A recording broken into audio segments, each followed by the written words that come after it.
할렐루야, 할렐루야. 이 시간 말씀 앞에 선 저와 여러분의 이 귀한 자리가 하나님의 임재를 깊이 경험하는 자리가 되기를 간절히 소망하고 축복합니다. 우리 가슴에 손을 얹고 저를 따라서 함께 고백하겠습니다. 주님은 여전히 나를 사랑하십니다. 나는 생명력 있는 크리스천이 될 것입니다. 생명력 있는 크리스천이 될 것입니다. 아멘. 길었던 연휴가 이제 끝났습니다.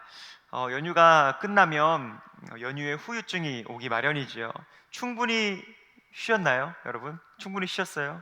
더 바쁘게 보낸 분들도 있을 거고 충분히 쉰 분도 있을 텐데 이제 연휴의 후유증을 이제 만끽하실 시간입니다. 더 피곤할 거예요, 여러분. 그리고 출근 첫날에는 알람 소리만 들어도 막 짜증이 올라오는 분들도 분명히 있을 것 같아요. 출근을 하면 또 막 쌓여있던 이 업무들이 또 있겠죠. 이제 스트레스 가운데 우리가 나아갈지도 모르겠습니다. 하지만 오늘 말씀이 우리의 마음과 하나님의 마음을 시원하게 해주시는 새 동력의 말씀이 되기를 확신합니다. 우리가 이렇게 긴 연휴를 보내고 다시 일상으로 돌아가면 피곤하죠. 그런데 그것은 당연하다라는 겁니다. 전문가들이 이렇게 이야기합니다. 연휴 기간 우리의 평소의 리듬을 잃어버렸기 때문에 다시 일상으로 돌아오게 되면 우리의 몸은 다시 그 리듬을 찾아가느라 더 힘들다 하는 것이죠. 우리가 평소에 자던 시간이 있을 것이고 먹던 시간, 그리고 일하던 시간, 움직이던 시간, 이게 연휴에는 올 리셋이 되는 겁니다. 그래서 다시 찾아가려면 힘들다라는 거예요.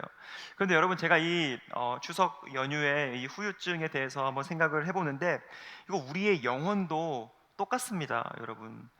삶의 리듬이 무너지면 몸이 힘들듯이 우리의 신앙의 리듬이 무너지게 되면 우리의 영혼은 지칠 수밖에 없습니다. 그리고 영혼이 다시 올라오기까지는 너무나 힘들다는 거예요. 기도의 자리를 놓치고 말씀의 호흡이 멈추고 예배의 감각이 흐려질 때가 우리의 삶 가운데 있죠. 그때 겉으론 멀쩡해 버려도 내면은 점점점 무기력해지는 거예요. 혹시 이 자리에 있어야 하는데 있지 못하는 자들도 대부분 이 상태일 것 같아요. 평소에는 열심히 했지만 어떠한 사건과 어떤 힘든 일을 만났을 때 이 신앙생활의 리듬이 깨져버리니까 더 무기력해지고 더 다시 예배의 자리가 나오기 힘들고 더 말씀과 기도하기가 힘들어지는 이들이 이 자리에 나오지 못한 이들 가운데 분명히 있을 거예요. 제가 도전을 드립니다. 혹시 우리 아는 분들 중에 그런 분들이 있다면 우리가 꼭 이번 주 중에 권면하기를 바랍니다. 명분이 있잖아요. 우리 홈커밍데이라는 명분이 있습니다. 새생명 축제가 있어요. 이 때가 괜히 있는 게 아니라는 거예요. 우리의 주변에 그 신앙의 리듬을 잃어버린 이들을 다시 한번 끌어올려 줄 수 있는 그 메신저의 역할을 우리에게 하라고 주님께서 이 귀한 명분을 허락해 주신 거예요. 새생명 축제, 홈커밍데이가 그렇게 우리 주변에 지쳐있는 영혼들을 다시 세워줄 수 있는 귀한 계기가 되기를 간절히 축복합니다. 축복합니다. 네, 초대해 주세요. 우리가 이렇게 요한계시록을 계속 나누면서 도전을 받고 있습니다. 참 제 개인적으로도 요한계시록 말씀을 묵상하면서 큰 도전이 돼요. 왜냐하면 우리가 하나님의 나라에 임하기까지 우리는 지금 치열한 영적 전쟁 중이잖아요. 그래서 우리는 이 사단에게 영적 리듬의 틈을 보이면 안 된다라는 것이 우리에게 도전이 됩니다.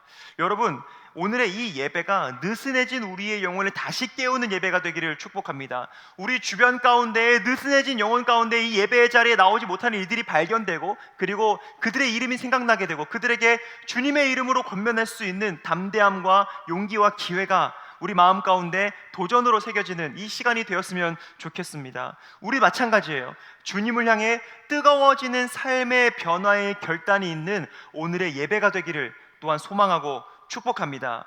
우리가 요한계시록을 쭉 나누고 있어요.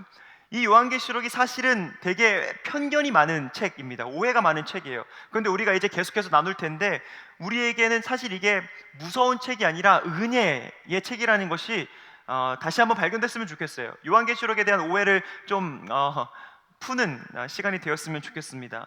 무서운 책이 아니라는 거예요.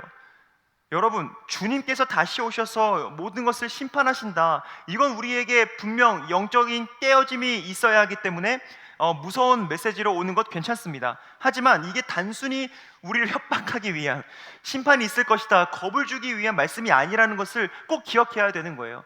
심판을 말씀하시는 것은, 그리고 영적 전쟁을 살아가는 우리들에게 권면을 계속해서 하시는 것은 아직 우리에게 기회가 있다. 하나님이 우리를 너무나 사랑하시기 때문에 단번에 심판하지 않으시고 돌아오라는 말씀을 해주시기 위한 그 어떤 책보다 주님의 사랑이 담겨 있는 책이라는 것을 꼭 우리가 알았으면 좋겠습니다.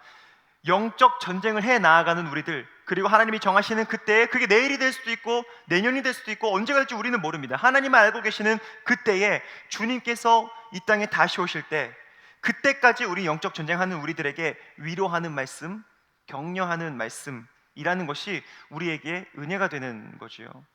여러분, 요한계시록은 특별한 성경 아닙니다. 우리의 삶에 다른 성경들처럼 실제적인 지침을 주시는 책이에요. 다만 이 주님을 진짜 믿는 자들만 바르게 이해할 수 있도록 묵시문학의 장르로 되어 있기 때문에 우리가 이 시간을 통해서 함께 해석해 나아가는 과정은 우리의 삶에 필요하긴 하지만, 현실에서 신앙생활하는 우리들에게 이 요한계시록은 구체적인 지침을 주시는 말씀이라는 점에서 우리에게 은혜가 되고 도전이 되는 말씀이라는 것입니다.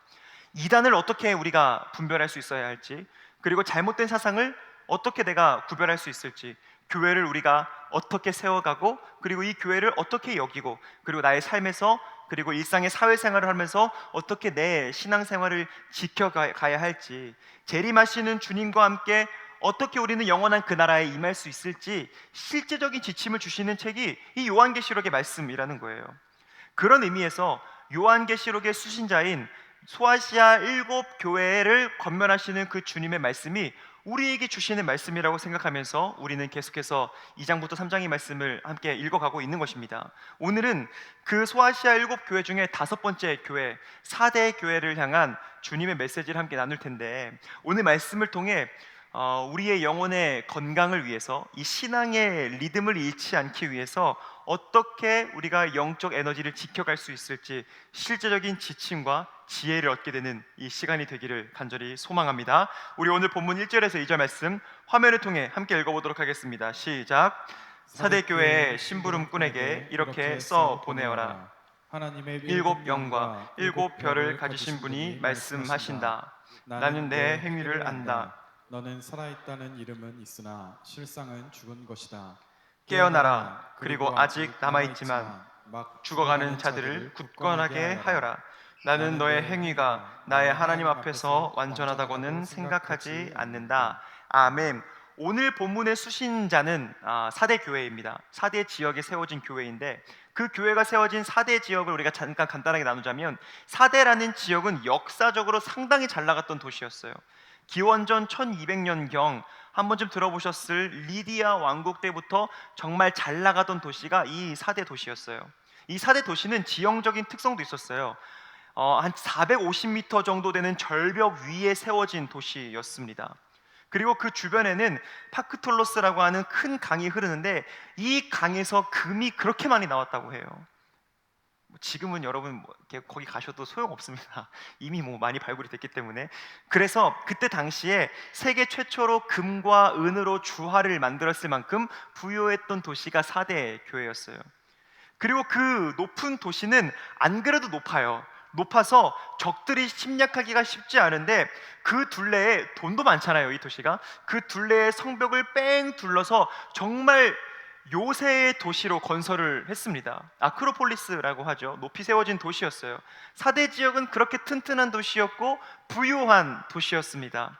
그런데 이 4대 지역이 역사적으로 2번 함락을 당한 일이 있었는데, 한 번은 기원전 6세기에 페르시아로부터 함락된 적이 있었고요, 한 번은 기원전 3세기 그리스 안티오쿠스 왕에게 함락당한 적이 있습니다. 근데 여러분, 제가 찾아봤는데 이게 희한한 게 있더라고요. 이 난공불락의 도시가 역사적으로 2번 침략을 당했는데 그 원인이 똑같다는 거예요.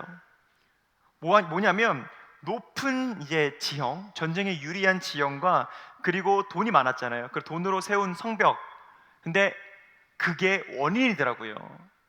왜냐하면 높은 지형과 돈으로 세운 이 성벽만 믿고 경계에 소홀했다라는 겁니다. 밤새 아주 소수의 군사들이 성벽을 기어 올라와서 그 성벽을 넘고, 그리고 성문을 열어서 군대가 자연스럽게 들어갈 수 있게 되는 이 공통적인 방심하는 실수로 2번이나 함락을 그렇게 당했다는 거예요. 근데 여러분 참 이게 희한하죠. 이게 어떤 그 도시를 살아가는 사람들의 근성이었던 것 같아요. 오늘 본문을 한번 보십시오. 오늘 본문에서 예수님이 4대 교회에 하신 책망이 있어요. 책망을 보니까 이 도시는 군사적으로도 방심하고 태만해서 침략을 받았잖아요. 근데 영적으로도 그렇다는 거예요. 이 도시 전체적으로 깔려있는 방심과 교만과 태만의 이 근성이 4대 교회의 성도들의 영성에도 그대로 녹아들어졌던 거예요. 그래서 우리가 육의 생활과 영성은 같이 가는 거예요. 육이 피곤하면 영도 피곤할 수밖에 없고, 육이 교만해지면 영도 교만해질 수밖에 없어요. 그래서 우리가 늘 깨어 있어야 되는 거예요.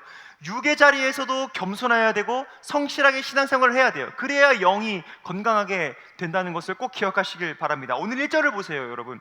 주님께서 4대 교회에 뭐라고 말씀하세요?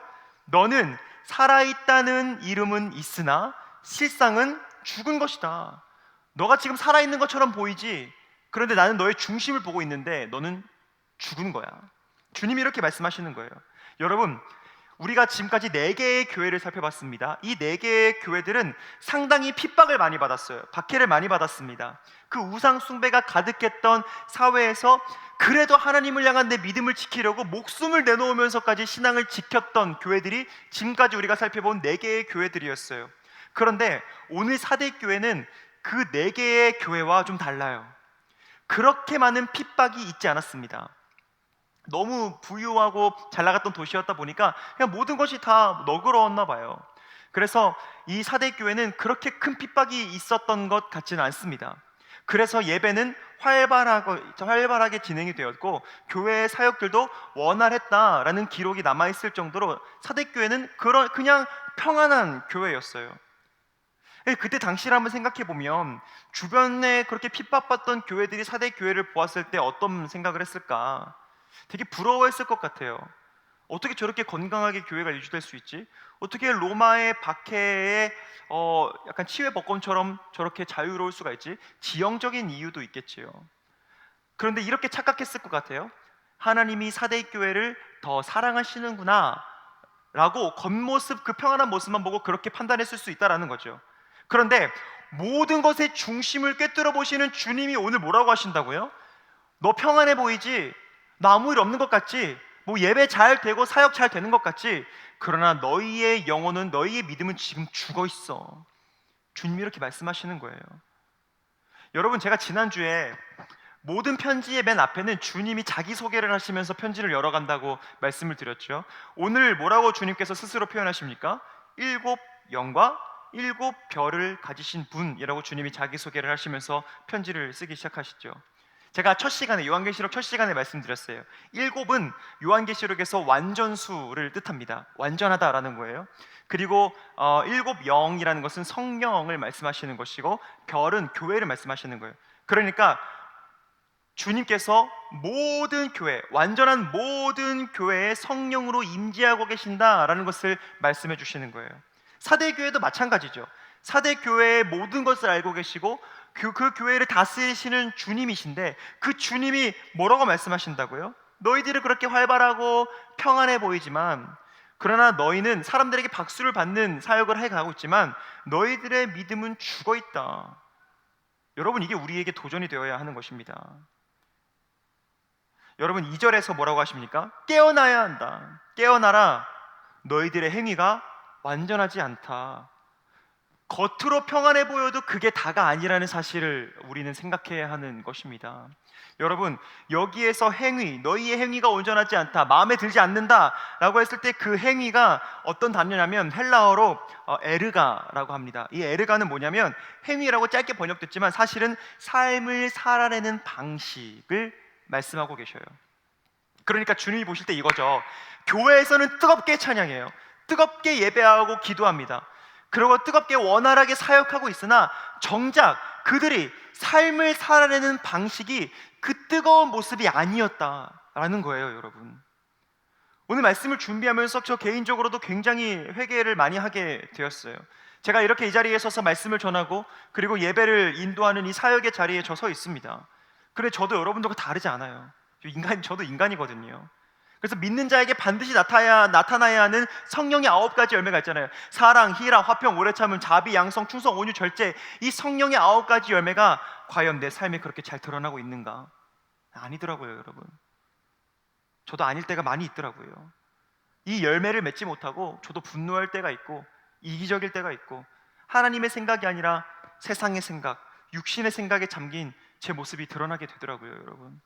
정말 말씀을 준비하면서 저도 먼저 회개를 많이 했습니다. 제가 먼저 회개했으니 우리 같이 회개하자는 거예요, 이 시간에. 여러분, 우리가 순간의 뜨거운 마음으로 여러분들 사역의 자리에 서고 그리고 예배의 자리에 서 있는 거 너무 대단한 일입니다. 하나님 보시기에 상당히 기뻐하는 일이에요. 그리고 사람들이 인정하는 봉사의 자리, 찬양의 자리, 섬김의 자리, 교사의 자리, 예배를 세워가는 자리, 여러분들이 그 자리에 있게 된 그 계기 하나님이 다 받으셨고 여러분들이 그 자리를 지금도 지켜가고 있는 것이 하나님 보시기에 너무 기쁜 일이에요. 그리고 분명히 삶에서 열매를 맺게 하실 겁니다. 그리고 별일 없는 평안함 가운데 그럭저럭 잘 살아가고 있는 거 하나님의 은혜입니다. 그런데 어느 한순간 나의 삶을 흔드는 어떠한 사건이 일어나고 그리고 같이 신앙생활하던 누군가에 의해서 상처를 받게 되고 신앙생활하면서 어떤 힘이 빠지게 되는 일이 있을 때 그때 다 무너져 버리는 이 힘 없는 모습을 한번 돌아보자는 거예요. 힘 없이 하나님 앞에 순전한 믿음을 잃어버리고 그 일 때문에 모든 것을 포기하고 주저앉는 그런 죽어가는 모습이 우리 안에 있진 않은지, 우리 처음에 그 사역의 자리 그리고 이 예배의 자리, 그 신앙의 자리, 첫 사랑을 하나님께 드린다는 그 세례의 자리와 거듭남의 자리에 있을 때를 생각해 보세요. 여러분들이 이 예배의 자리와 신앙의 자리와 그리고 여러분 크리스천으로서의 자리 그리고 여러분들이 사역하는 그 자리에 처음에 섰을 때는 뜨거운 마음이었을 거예요. 근데 그게 이어졌나 했을 때에는 우리 회개할 게 참 많이 있죠. 우리는 그때는 사람 보고 시작하지 않았는데, 그때는 하나님을 향한 내 마음이 뜨거워서 시작했는데 사람 때문에 무너지고 상황 때문에 무너지고, 이러한 모습들이 저와 여러분들 이 시간 회개해야 하는 모습이라는 것입니다. 여러분, 뜨거운 음식이 왜 맛있어요? 뜨겁기 때문에 혀의 감각이 둔해져서 그 짠맛을, 미세한 맛을 느끼지 못하게 되는 거예요. 여러분, 신앙의 뜨거움도 마찬가지 같아요. 신앙의 뜨거움은 너무 좋은 거예요. 예배 중에, 사역 중에 성령께서 감동을 주시고 마음이 뜨거워지고 눈물을 흘리며 주님의 마음이 알게 되고 그리고 비전을 깨닫게 해주시는 사역 중에만 받을 수 있는 은혜가 있습니다. 그리고 예배 중에만 받을 수 있는 은혜가 우리에게 분명히 있어요. 하지만 그 열정과 뜨거움이 거기에서만 멈춰버린다면, 그 비전과 감동이 교회 밖을 나서는 순간 딱 정지가 되어서 선교도 없고 복음을 전하는 일도 없고 성품에도 변화가 없고 삶의 변화가 없고 성령의 9가지 열매 중에 단 하나도 맺지 못하고 그렇게 삶에서 그렇게 된다면 4대의 교회의 책망받는 모습과 똑같은 거예요. 그러면 교회를 다녀도 죽은 겁니다. 여러분, 우리 형제들 특히 훈련소에서 우리 얼마나 뜨겁게 예배했습니까? 기억나시죠? 솔솔 나시죠? 어두운 밤에, 기억나시죠? 캄캄한 밤에 새벽을 찾아 떠난다. 훈련은 전투다. 각계 전투. 모르시는 분들은 이제 알게 될 거예요. 가시면 너무 뜨거웠어요. 저도 막 눈물이 나더라고요. 그 훈련소에서 너무 힘든데 주일 가면은 그 따뜻한 그 모습들, 그때 내가 거기에서 더 열심히 예배드리고 열심히 사역할 걸. 지금 이 시간 주일인데 이 시간 내 사랑하는 친구들은 뜨겁게 예배드리고 있겠지. 난 여긴 어디고 난 누군가.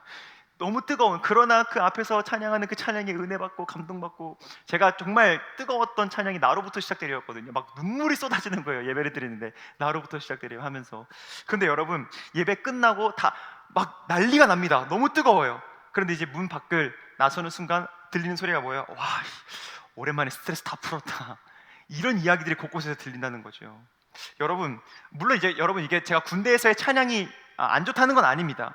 군대에서 찬양이 분명히 선교의 마중물이 되어요. 너무 감사한 일이고 너무나 계속해서 이어져야 되고 더 부흥해야 합니다. 그러나 뜨거운 예배와 뜨거운 사역 이후에 진짜 중요한 게 있다는 것을 말씀드리고 싶은 거예요. 진짜 중요한 것은 생명력이 있는 진짜 신앙으로 우리의 삶에서 반드시 변화의 열매가 맺혀져야 하는 거예요. 그렇게 군대에서 뜨겁게 예배하면 그게 삶으로 이어져야 되는 거예요. 더 선후임들에게 잘해주고 사랑을 이야기하고 막 남들은 욕하고 그래도 나는 주님의 언어를 말하고 주님의 행동을 하면서 그렇게 나의 모습이 삶으로 이어져야 하는 것이 주님께서 말씀하시는 생명력 있는 신앙이라는 것입니다. 예수님은 믿지만 사역도 열심히 하고 우리의 이 예배의 자리에서 뜨겁게 예배 드리지만 우리의 사는 방식과 우리의 생각과 말과 감정과 행동이 예수님을 닮지 못하면 그것은 죽은 믿음이라는 거예요. 4대 교회가 그랬다는 거죠. 그냥 돈 펑펑 쓰고 그냥 뭐 사람들이 예수님의 그 말씀을 따르기보다는 그냥 세상 사는 방식으로 똑같이 살아가고 교회에서는 뜨겁게 평안하게 사역하고 있으나 그것이 은혜가 은혜로 이어지지 못하고 그것이 은혜가 성전문 밖을 나설 때 막혀버리는 은혜가 되어서 그 삶에서는 영향력을 드러내지 못하는 그 일들을 주님은 책망하시는 거고 오늘 우리들을 책망하시는 것입니다. 사랑하는 여러분, 축복합니다. 죽어있는 종교 생활이 아니라 우리 모두 살아있는 생명력 있는 신앙생활하는 우리의 모든 삶이 되기를 간절히 축복합니다. 생명력 있는 신앙생활의 방법을 오늘 사도 요한을 통해서 주님께서 알려주시는 거예요. 3절의 말씀입니다. 함께 읽어보도록 하겠습니다. 시작. 그러므로 내가 그 가르침을 어떻게 받고 어떻게 들었는지를 되새겨서 굳게 지키고 회개하여라. 만일 내가 깨어있지 않으면 내가 도둑같이 올 것인데 어느 때에 내가 너에게 올지를 너는 알지 못한다. 아멘. 주님께서 반드시 오십니다. 그런데 아무도 몰라요. 오늘 밤이 될 수도 있고 내일이 될 수 있어요. 그때 우리가 지금 신앙을 잃어버린 상태에서 주님을 맞이하면 우리가 당당하게 하나님의 나라에 거할 수 있겠습니까? 스스로 경계심을 가지고 경각심을 가지고 이 예배의 자리에 임해야 되고 삶의 자리에 임해야 된다는 것을 말씀하시는 거죠. 그리고 생명력 있는 신앙생활의 방법, 굳게 지키고 회개하여라 말씀하시는 거예요. 굳게 지키는 것은 뭡니까? 하나님이 원하시는 대로 내가 하는 것이 굳게 지키는 것이고, 회개하는 것이 뭡니까? 하나님이 원하지 않으시는 걸 안 하는 거예요. 여러분, 연애할 때 오래 가려면, 지난주부터 약간 연애 꿀팁을 조금 나누는 것 같은데 지금 3층에 저희 아내가 있어서 조금 민망하긴 하지만, 여러분 연애할 때 오래 가려면 화려한 이벤트를 많이 하는 거가 그렇게 중요한 것 같진 않아요. 진짜 중요한 게 뭐냐면 애인이 싫어하는 걸 하지 않는 게 더 중요한 것 같아요.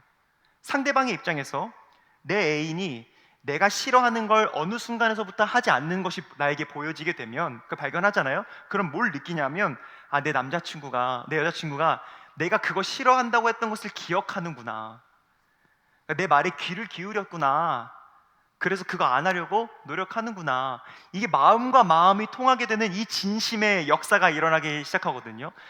여러분, 10년 내내 매일매일 이벤트 하실 자신 있으시면 하시는데, 그거 안 하려면, 여러분 그거 못 하려면 차라리 싫어하지 않는 걸 하지 않는 게 더 오래가고 성공하는 연애의 비결이라는 거예요. 그렇게 되는 순간 그 연애는 이제 안정권으로 들어가게 되는 겁니다. 여러분 적어 놓으세요. 우리 형제들 특히. 여러분 가끔씩 하면 이런 말씀을 드릴 텐데 어쨌든 그런 거죠. 근데 신앙생활도 똑같아요.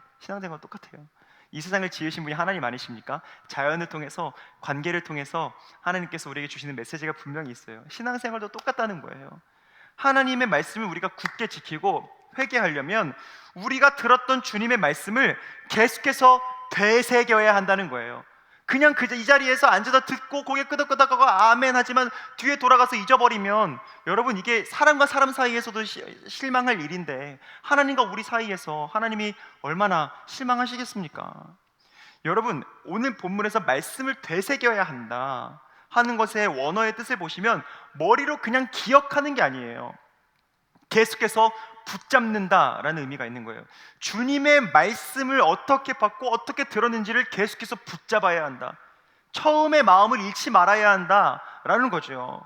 처음 사귈 때는 뭐 손에 물 한 방울 묻히지 않게 해줄게 라고 했는데 물이란 물은 다 묻히게 하고 있고, 이러면은 첫 고백의 그 결단이 오늘 무용지물이 되는 거예요. 하나님이 우리를 처음 부르셨을 때 우리가 하나님 그 사랑에 나도 응답하는 삶을 살겠습니다 했던 그 마음, 그리고 그 행위들, 삶을 살아가는 방식, 이게 계속해서 이어지려면 되새겨야 한다는 거예요. 계속해서 붙잡아야 한다는 거예요. 제가 구체적으로 이제 말씀드리겠습니다. 우리가 신앙생활을 하다가 주님께서 주시는 감동이 있을 거고, 그리고 내가 사역의 어떤 첫 마음으로 시작을 하는 그때가 있고, 그 감동이 있고, 그리고 말씀 중에 은혜가 되는 말씀 한 구절이 있으면, 찬양 중에 나의 마음에 박히는 그 찬양의 가사가 있으면, 그 말씀과 은혜를 붙잡는 습관을 들여야 하는 거예요. 그러면 그 붙잡는 은혜가 내 인생을 세워주는 겁니다.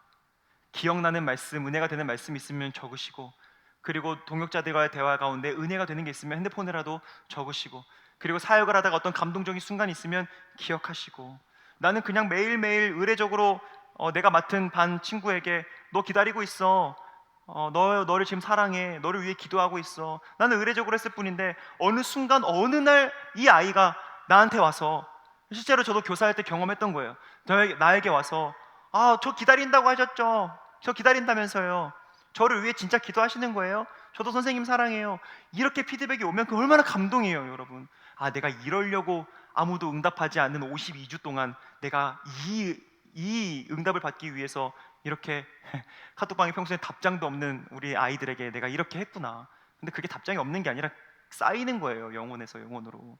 그래서 여러분, 그래서 우리는 그 첫 은혜를 붙잡아야 돼요. 그 감동되는 순간이 있으면 적어 놓으셔야 되고, 은혜의 순간이 있다면 적어 놓는 습관이 우리에게 있어야 하는 것입니다. 그 붙잡는 은혜, 그 은혜를 붙잡는 습관, 이것이 우리의 삶을 버티게 하는 힘이 된다는 거죠. 그게 오늘 사도 요한이 주님께서 사도 요한을 통해 말씀하시는 방법이라는 겁니다. 굳게 지키고 회개하기 전에 붙잡으라는 거예요, 그 은혜를. 여러분, 매일매일 우리의 믿음은 그래서 새로워져야 돼요. 여러분, 우리의 삶이 힘들잖아요. 왜 힘든 건 매일매일 새롭게 힘들죠? 참 희한해요, 그렇죠? 힘든 건 매일매일 새로워요. 그런데 왜 매 순간 나를 살리시는 주님의 은혜는 왜 식상해지는 거죠? 우리가 이 은혜를 계속해서 붙잡는 습관이 안 돼 있기 때문이에요. 매일매일 눈 뜨는 것 그 자체가 감사죠, 감사. 여러분, 건강한 몸을 가지고 출근하고 퇴근할 수 있는 것 자체가 주님께서 우리를 붙잡아 주시는 은혜고, 그리고 찬양을 듣고 말씀을 듣고 동역자들과의 대화를 통해서 내 마음이 따뜻해지는 건 하나님의 은혜입니다. 그래서 여러분이 예배하는 그 자리와 사역하는 자리, 교사, 청년 리더, 성가대, 찬양팀, 그리고 방송실에서 봉사하는 우리 모든 사명자들이 은혜를 기억하는 예배의 사명자들이 되어야 돼요. 예배하지 않고 하는 사역, 은혜를 매주 새롭게 하지 않는 사역은 영적인 생명력이 있을 수가 없어요. 모이면 모일수록 계속해서 그냥 일하는 데에만 치중하는 것이 아니라, 모이면 모일수록 계속해서 은혜를 새롭게 해야 되는 거예요. 영적인 생명력이 없는 사역은 지쳐요. 힘들어져요. 우리 여기 모든 헌신자들이 있을 겁니다. 교사들도 있고 성가대도 있고 찬양팀도 있고 모든 헌신하는 분들이 있을 거예요. 그리고 삶의 자리에서 크리스천의 영향력을 드러내는 모든 분들이 있을 것입니다. 여러분, 항상 생각해야 돼요. 어떻게 내가 이 자리에 서 있을 수 있게 되었는가? 은혜를 계속 나눠야 돼요. 왜 이 자리에 나를 하나님께서 처음에 부르셨을까? 이것은 사역의 자리도 그렇고 삶의 자리도 마찬가지예요.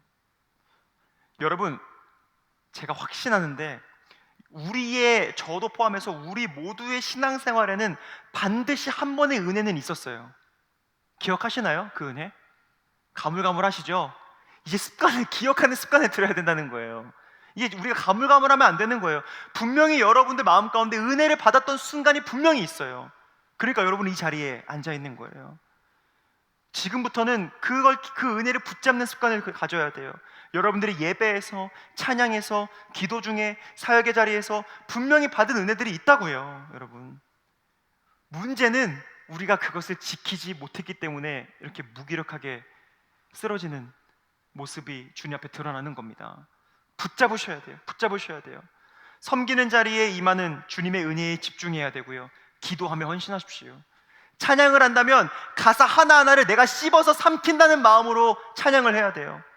그리고 말씀 한 구절 한 구절이 내 영혼을 관통한다는 믿음으로 말씀이 들려져야 하는 것입니다. 여러분, 축복합니다.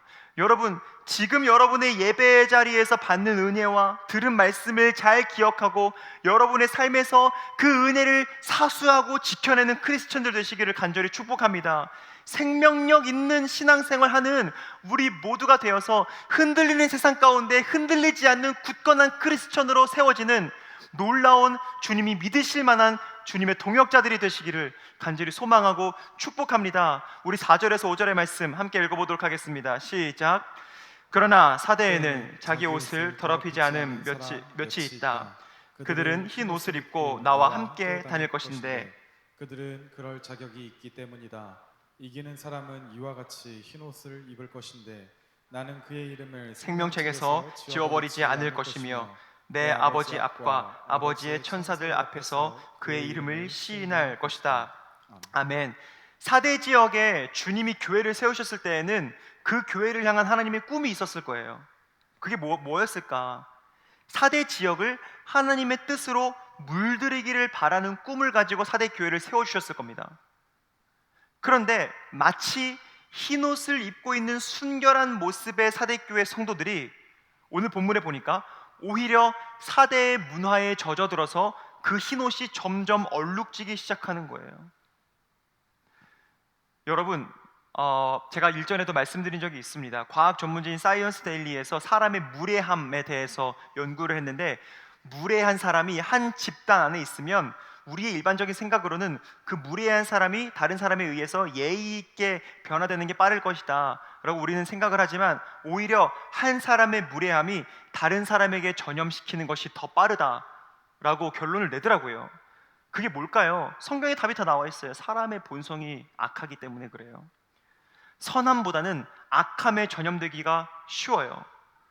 오늘 군대 얘기를 계속해서 죄송하지만, 군대에서 선임에게 괴롭힘을 당하면 나는 안 괴롭혀야 되잖아요. 이제 내가 당해봤으니까. 근데 어때요? 보통은 더 창의적인 방법으로 괴롭힌다고요. 여러분, 이게 인간의 악한 모습이라는 거예요. 이런 세상을 우리는 지금 살아가고 있습니다. 우리들이 하나님에 의해서 보내심을 받았을 때 우리의 옷은 흰 옷이었어요. 그런데 우리의 모습을 한번 보자고요. 세상의 문화로 점점 얼룩져 가고 있지는 않은지. 여러분, 이 시간 우리가 다시 보길 원하는 것은 주님께서 나에게 입혀주신 옷의 색깔은 거룩한 흰색이라는 사실을 꼭 기억하시길 바랍니다. 세상의 악한 문화가 우리의 영혼을 더럽게 물들일 때, 그때마다 우리는 주님의 말씀의 강가에 가서 내 더러워진 부분을 씻어내야 되는 거예요. 내 더러워진 부분을 담그고 회개해야 되는 거예요. 분명히 하나님께서 여러분들에게 찔림을 허락하셨거든요. 여러분들에게 돌이켜야 할 것이 무엇인지 예배 중에, 기도 중에 분명히 알려주시거든요. 근데 그거 우리가 부인하지 말자고요. 회피하지 말자고요. 그 부분을 가지고 말씀의 강가에 가서 내 더러워진 부분을 씻어내야 하는 것입니다.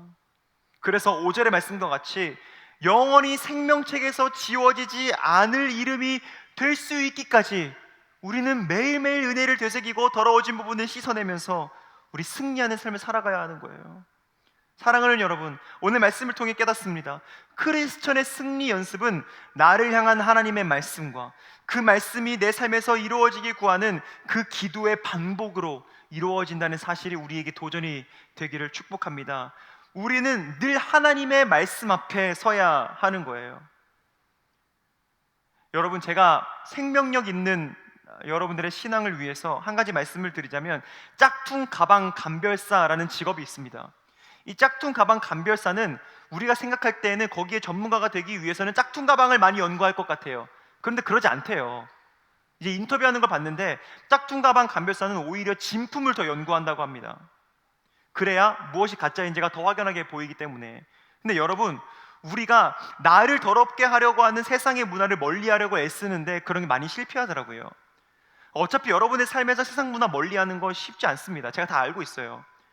꿀팁을 드리자면, 여러분 그 세상 문화를 억지로 떼내려고 하지 말고 오히려 여러분의 시간을 말씀과 기도로 더 채우는 거예요. 진짜를 더 연구하자는 거예요. 저와 여러분, 말씀을 더 연구하자는 거예요. 세상의 문화를 제거하려고 애쓰기보다 내 삶을 말씀과 기도로 채워갈 때, 받은 은혜를 되새길 때 자연스럽게 세상의 문화를 밀어내는 연습을 우리가 해야 하는 겁니다. 여러분, 말씀을 정리하는데 살아있다는 이름은 가졌으나 죽어 있었던 사대교회를 향해 주님이 그리고 오늘 우리에게 도전을 주시는 겁니다. 그리고 도전을 주실 때에 주님께서 우리에게 주시는 소망의 약속도 분명 있습니다. 주님 우리에게 부담만 주시는 분은 아니시라는 거죠.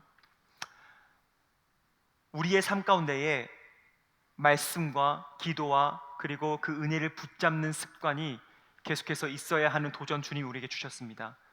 그러나 또 한 가지의 소망의 약속, 내가 여전히 7별을 지키고 있다. 주님이 교회를 지키고 있다는 거예요. 주님이 여전히 나를 사랑하시며 나를 지키고 계시다는 겁니다.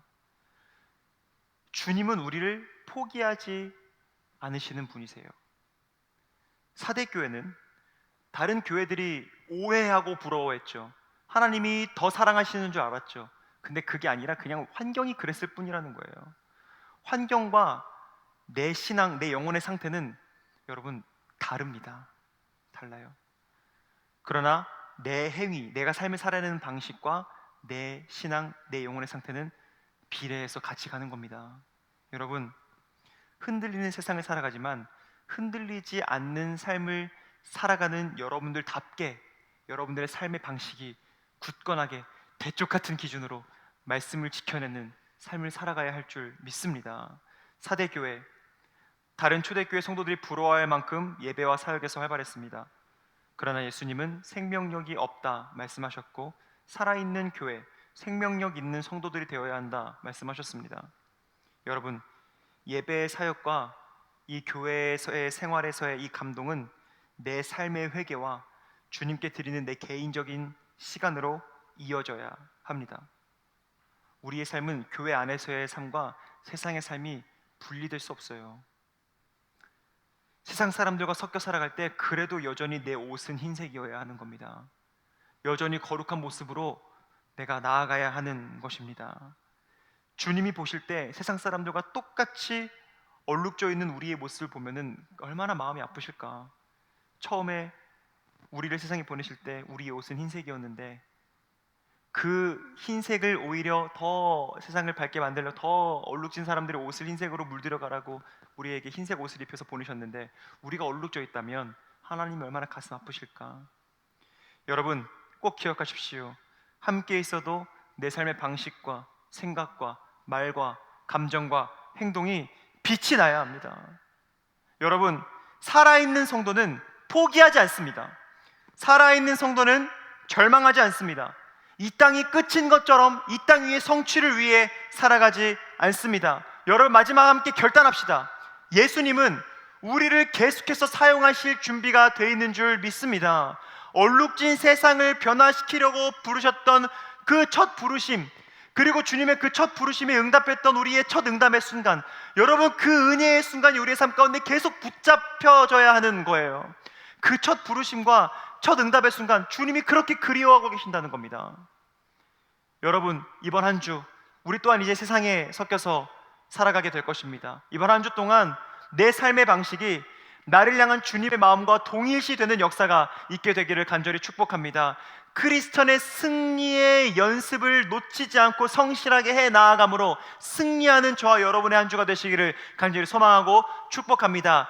이 점과 같은 일상의 순간이 쭉 이어졌을 때에, 그때 주님께서 다시 오실 때에 너의 이름이 생명책에 여전히 쓰여 있다, 내가 너의 이름을 생명책에서 지우지 않았다 하는 그 영광의 음성을 듣게 되는 저와 여러분의 삶이 되시기를 간절히 소망하고 축복합니다.